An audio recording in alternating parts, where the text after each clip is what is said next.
To scan a credit card on your iPhone, you can use the Safari app, making it a relatively straightforward process.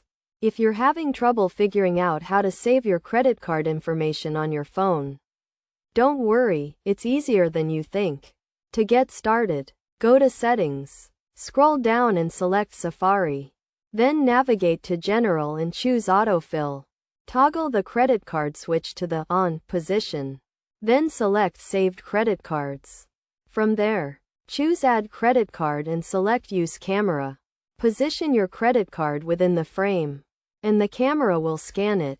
Once the scan is complete, select Done. Your credit card information will then be available for use whenever you need to make a purchase or payment, and you can access it by choosing Autofill in the credit card field while using Safari. With these simple steps, you can easily scan your credit card and store the information on your iPhone for future use.